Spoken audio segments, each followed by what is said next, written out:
Marine drive নামটি শুনলেই প্রথমেই আমাদের মাথায় আসে মুম্বাইয়ের মেরিন ড্রাইভের কথা। বহু মানুষের স্বপ্ন থাকে জীবনে একবার হলেও মুম্বাইয়ের মেরিন ড্রাইভ দেখার।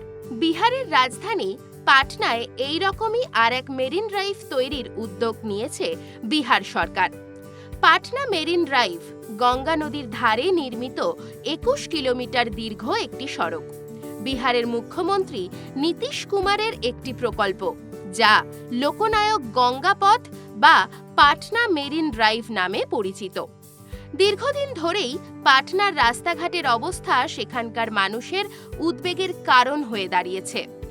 রাজ্যের রাজধানীর সঙ্গে সংযোগ এবং যানজটের সমস্যা সমাধানের পথ হিসেবেই বেছে নেওয়া হয়েছে পাটনা মেরিন ড্রাইভকে।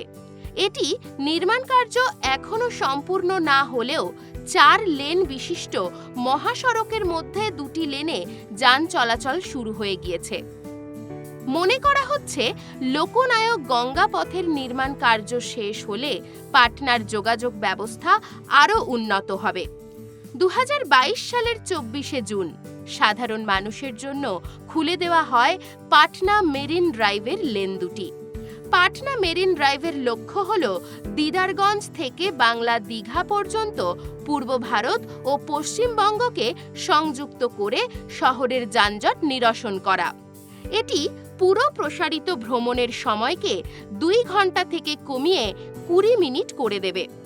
এই ড্রাইভ ওয়েটি গঙ্গা নদীর ওপর ১৩.৫ মিটার উচ্চতায় একটি বাঁধের ওপর নির্মিত। এই রাস্তাটি শহরের বেশ কয়েকটি গুরুত্বপূর্ণ স্থানকে কভার করবে: পাটনাঘাট, কাঞ্চনঘাট, গাইঘাট, কৃষ্ণঘাট, পাটনা মেডিকেল কলেজ ও হাসপাতাল, এএন সিনহা ইনস্টিটিউট এবং এলসিটি ঘাট। বর্তমানে দীঘা থেকে গাইঘাট পর্যন্ত প্রসারিত প্রকল্পের মাত্র ২টি পর্যায় চালু হয়েছে। পাটনা মেরিন ড্রাইভের চূড়ান্ত পর্যায়ে এখনও কাজ চলছে।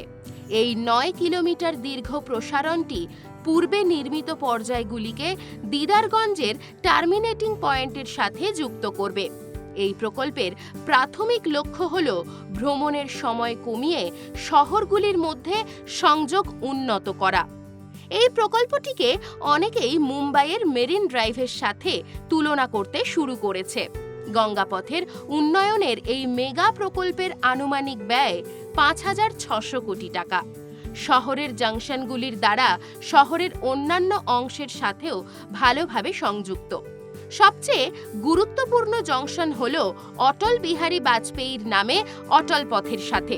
এই জাংশনটি চিকিৎসা পরিকাঠামো এবং জরুরি পরিষেবাগুলির জন্য একটি আশীর্বাদ, কারণ এটি পাটনা মেডিকেল কলেজ ও হাসপাতাল এবং AIIMS পাটনার সাথে সংযোগকে উল্লেখযোগ্যভাবে উন্নত করবে। করিডোরটি পুরো প্রসারিত জুড়ে ৯টি পয়েন্টে অশোক রাজপথের সাথে সংযুক্ত থাকবে। এটি বর্তমানে পাটনার সড়কপথ এবং পরিকাঠামোগত বৃদ্ধির কেন্দ্রস্থল। তাছাড়া গঙ্গা রিভার ফ্রন্টের উন্নয়ন, সাংস্কৃতিক কেন্দ্র এবং বিনোদন কেন্দ্রগুলিও পাটনার রিয়েল এস্টেট বৃদ্ধিতে একটি গুরুত্বপূর্ণ প্রভাব ফেলবে। এটি কেবল বিকল্প রুটে যানজট কম করবে না, ৪ লেনের কাঠামোটি করিডোরে যানবাহন চলাচলকেও আরও সহজ করবে।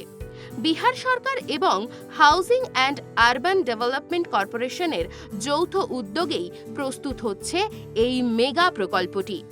১১ই অক্টোবর ২০১৩ সালে এই প্রকল্পটি নির্মাণ কাজ শুরু হয়েছিল। প্রথম ও দ্বিতীয় ধাপের কাজ শেষ হয়েছে। বর্তমানে প্রকল্পটির সম্পূর্ণ বাস্তবায়নের চেষ্টা করছে সরকার। আশা করা যাচ্ছে ২০২৪ সালের শেষের দিকে এই প্রকল্পের তৃতীয় এবং চতুর্থ ধাপের কাজ শুরু হয়ে যাবে। যত শীঘ্র সম্ভব প্রকল্পটি শেষ করতে পারলে যানবাহন ব্যবস্থার প্রভূত উন্নতি হবে এই অঞ্চলে। এই রকম আরও নতুন নতুন ভিডিও দেখতে নজর রাখুন আমাদের চ্যানেলে। পাশে থাকা বেল আইকনটি ক্লিক করতে ভুলবেন না।